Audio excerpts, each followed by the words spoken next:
Intro to GIS and Mapping using Google Maps for the ITIQPro Maintenance Connection Everywhere family, brought to you by ITIQPro Solutions Inc. MCe is the most advanced enterprise asset management and computerized maintenance management system available on desktop platforms as well as Android and Apple mobile devices. No matter which device you pick, from a cell phone to a desktop with an 8K screen, you have access to the same functionality and user interface with optimization points based on the screen size, not based on the device size. I'm using a 1080p tablet size in this video. Let's go see how this all works.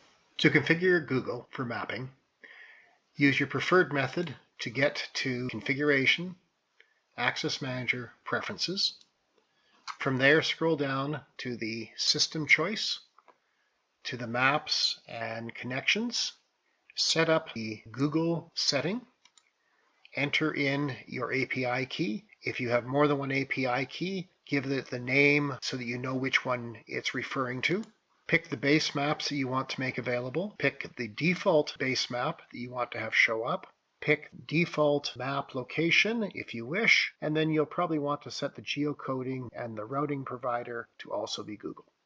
Going to the Assets module, you can click to select an asset.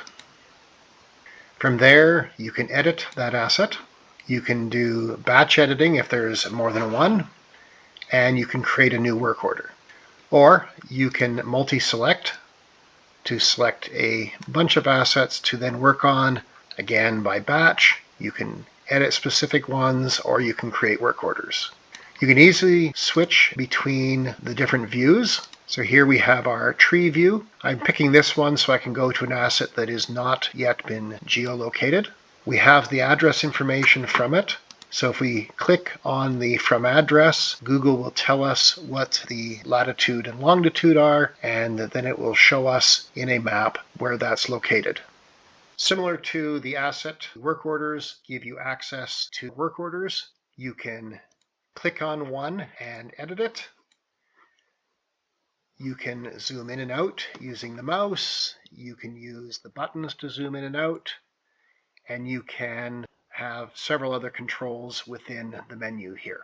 In addition, you can easily switch between the map and the list view. From the list view, you can also go to edit work orders. Thanks for watching this intro to GIS and mapping using Google Maps for the ITIQPro Maintenance Connection Everywhere family, brought to you by ITIQPro Solutions Inc. Visit us or talk to us about geofencing, auto work order change status, simple and complex route planning, selecting multiple assets for a work order from the map, saving favorites, map-based editing, work order location without an asset, generative AI, and much more using Google Maps.